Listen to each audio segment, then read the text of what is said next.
안녕하십니까. 인문학 연구소 인현입니다. 이번 시간에는 라이벌 대 라이벌 29번째 여성 패션의 선구자 코코 샤넬과 엘사 스키아파넬리에 대한 이야기를 다루어 보고자 합니다. 29번째 주제, 단순함의 아름다움 코코 샤넬 대 깔끔함에 더한 독특함 엘사 스키아파넬리. 1. 여성들의 자유를 드러내는 디자인 샤넬. 현재 여성들의 사랑을 가장 많이 받는 패션 명품 브랜드는 아마도 샤넬이 아닐까라고 생각합니다. 수백만 원에서 수천만 원에 이르는 이 브랜드의 제품들은 이런 엄청난 가격에도 불구하고 신상품의 경우에는 오픈런을 위한 대기까지 일어난다고 합니다. 대체 어떤 이유에서 샤넬의 제품은 이런 엄청난 사랑을 받고 있는 걸까요? 1883년 8월 19일 프랑스 소미르 지역에서 태어난 코코 샤넬의 본명은 가브리엘 보네르 샤넬이었습니다. 그녀의 집은 가난했고 그녀의 아버지는 유흥가에서 돈을 뿌려대며 가족에 대한 책임은 져버린 망난이었죠. 덕분에 샤넬은 어머니가 돌아가신 이후로는 고아원에서 자라야 했는데 이때 직업교육의 일환으로 바느질을 배웠고 이렇게 습득한 바느질 기술은 훗날 샤넬이 패션업을 시작하는 발판이 되었습니다. 학교를 졸업한 후에는 낮에는 양제사로 일을 하고 밤에는 노래를 불렀는데 이 시기에 카펠이라는 영국인 사업가와 만나 사랑에 빠지게 됩니다. 그리고 그의 도움으로 1913년 깜봉가 31번지에 스포츠웨어를 취급하는 가게를 차리게 되었고 이곳이 바로 지금도 존재하고 있는 샤넬의 본점입니다. 이어 샤넬은 제1차 세계대전 발발 이후인 1915년에 메종드 꾸띠르를 오픈을 했고 1916년에는 비아리츠의 메종드 꾸리뜨를 또 오픈해서 정식으로 첫 의상 컬렉션을 발표합니다. 활동하기 편안한 소재를 활용해서 단순하고 기능적인 의상 디자인을 선보였고요. 이는 사교계의 여성들에게 고가에 판매되면서 큰 인기를 끌게 됩니다. 하지만 안타깝게도 1919년 그녀의 연인이자 후원자였던 카펠이 교통사고로 사망하는 슬픔을 겪기도 했죠. 1921년 그녀는 깜봉가 27, 29, 31번지 전체를 자신의 매장으로 채우게 됩니다. 그리고 조향사 에른스트 보와 함께 샤넬의 첫 향수인 넘버 5, 넘버 22를 발표해 큰 성공을 또 거두게 되었죠. 또한 그녀는 산업 발달에 의한 기능성의 중요성을 부각하는 것은 물론이고 여성의 학력 향상, 직업 여성 수와 경제력 증가, 여성 스포츠 참여 기회 확대 등으로 나타나는 여성 라이프 스타일의 모던한 변화를 읽어내면서 장식성을 배제한 활동적인 의상을 디자인합니다. 이러한 샤넬의 디자인은 상당한 인기를 끌 수 있었고 1920년대 중반에 그녀는 이미 유명 디자이너로서 명성을 떨치게 되었습니다.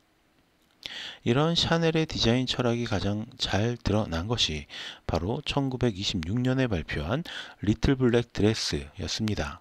당시 여성의 검정 의상은 상복이나 점원들의 의상으로 국한되었습니다. 그러나 샤넬은 산업혁명 이후 남성복에서 일찌감치 댄디, 즉 멋쟁이 남자들에 의해서 확립된 검은색의 우아함과 미적 가치를 여성복에 도입하는 획기적인 시도를 했던 것이죠. 2. 깔끔하지만 남과 다른 유니크한 디자인 스키아파넬리. 앞서 살펴본 샤넬처럼 대중적인 인지도를 확보하지는 못했지만 여성 의류 디자인에서 독보적인 위치를 확보하고 있는 브랜드가 바로 스키아파넬리입니다.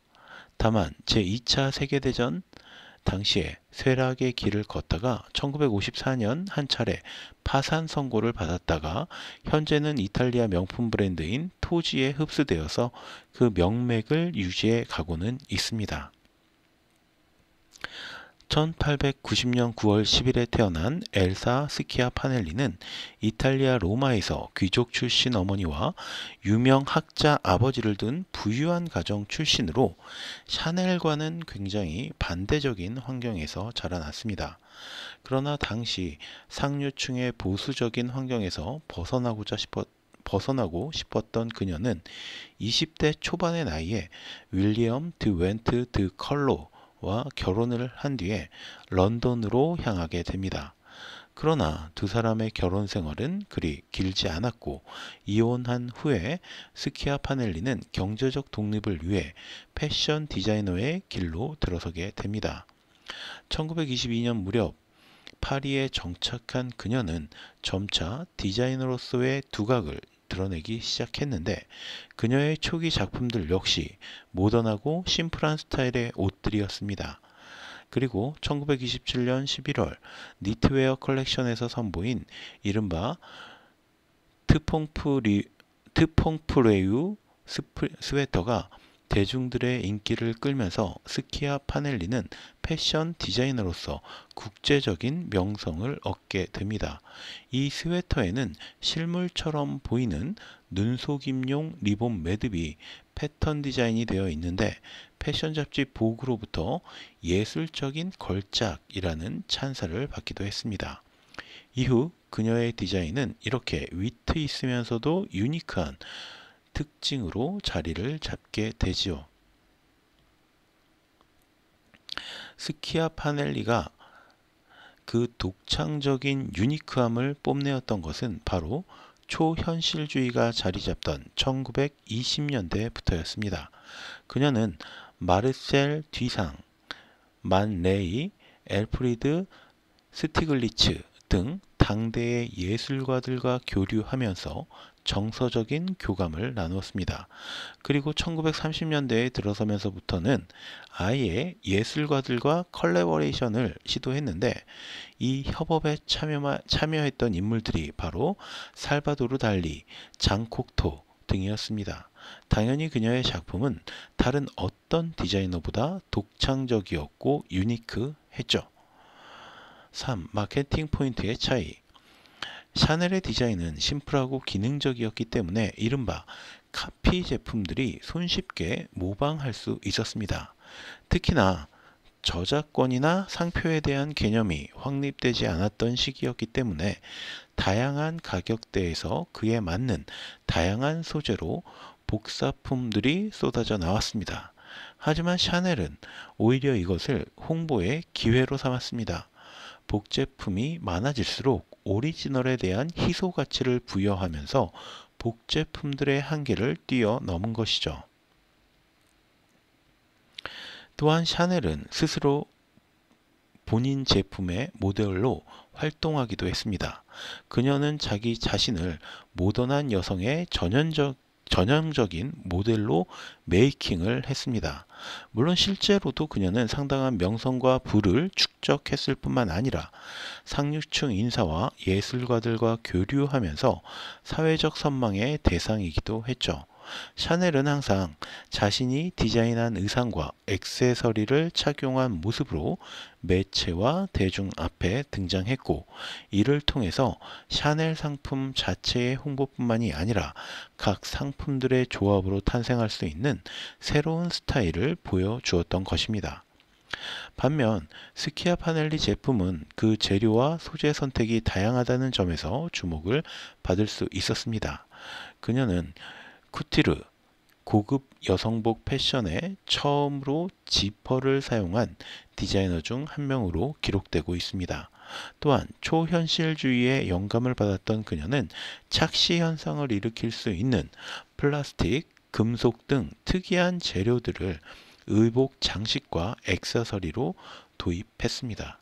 그리고 제조업자들과의 협력하에 레이온 등 인조 섬유의 기능성을 실험해 보기도 했고요. 유리를 닮은 셀로판 합성 소재를 사용하기도 했습니다. 스키아 파넬리의 작품들은 그만큼 실험적이었던 것입니다. 4. 시련에 대처하는 두 사람의 자세. 1939년부터 1945년까지 이어진 제2차 세계대전은 두 사람 모두에게 시련으로 다가왔습니다. 우선 샤넬의 경우에는 그녀의 자유로운 사상이 문제가 되었죠. 그녀는 파리가 나치의 손에 넘어간 와중에 독일군 장교와 사랑에 빠졌고 처칠의 전쟁을 포기하도록 만드는 공작에도 가담을 합니다. 그리고 전쟁이 끝나자 이런 사실이 대중들에게 알려지면서 샤넬은 프랑스의 배신자로 낙인 찍혔습니다. 결국 그녀는 오랫동안 프랑스를 떠나 스위스에서 망명 생활을 해야만 했죠. 그리고 그동안 크리스티앙 디오르와 같은 남성 디자이너들이 화려하고 사치스러운 디자인으로 패션계를 장악하자 그녀는 실용주의 디자인의 부활을 내세우며 1954년 프랑스에 복귀합니다. 물론 대다수 프랑스인들은 그녀의 작품을 거부했지만 오히려 미국 헐리우드의 스타들은 그녀의 옷을 패션의 혁명이라고 부르며 즐겨 입기 시작했습니다. 그리고 이런 인기를 바탕으로 그녀는 다시 디자인계의 명품 브랜드로 자리잡게 되었죠. 스키아 파넬리의 경우에는 그 독특함을 유지하지 못한 것이 문제가 됐습니다. 그녀는 뉴욕으로 넘어가 몸을 피했지만 전쟁 속에서 그녀의 위트 있고 독특한 디자인은 외면받기 시작을 했고 전쟁이 끝난 이후에는 새로운 디자이너들이 더 새롭고 더 독특한 작품들을 선보이면서 그녀의 장점이 점차 퇴색하기 시작했습니다. 결국 샤넬이 프랑스에 복귀하던 1954년 그녀는 자신의 꾸티르를 정리하고 파산 선고를 맞게 됩니다. 이후 1957년 스키아 파넬리 향수 기업을 설립하면서 여성복에서 스키아 파넬리의 흔적은 지워졌습니다. 하지만 1973년 그녀가 사망하고 약 35년이 지난 2007년 이탈리아의 명품 브랜드인 토즈는 그녀의 향수 기업은 물론이고 여성복 사업에 관한 모든 저작권을 사들이면서 스키아 파넬리라는 브랜드를 부활시킵니다. 이탈리아 패션 디자이너 마르코 자니니를 고용을 해서 2014년 정식 컬렉션을 출시했고요. 이후 조금씩 성장을 해서 지금 현재는 킴 카다시안, 레이디 가가, 비욘세와 같이 유니크함을 추구하는 유명인들이 찾는 패션 브랜드로 자리매김했습니다. 심플함과 기능성을 내세우던 샤넬은 세계인 모두의 사랑을 받는 럭셔리 브랜드가 되었고 독창적인 소재와 유니크함을 내세우던 스키아 파넬리는 여전히 과감한 디자인으로 마니아층의 지지를 받는 대표 브랜드가 되었습니다. 비슷한 시기에 전혀 다른 삶의 방식과 디자인 철학을 추구했던 이 두 라이벌은 이제 각자의 영역에서 독보적인 위치를 갖게 된 것입니다. 자, 그럼 오늘 이야기는 여기서 모두 마치도록 하고요. 저는 다음 시간에 또 다른 컨텐츠로 찾아뵙도록 하겠습니다. 오늘 제가 들려드린 이야기가 여러분의 흥미와 호기심을 조금이라도 만족시켜 드렸다면 구독과 좋아요도 부탁드리겠습니다. 감사합니다.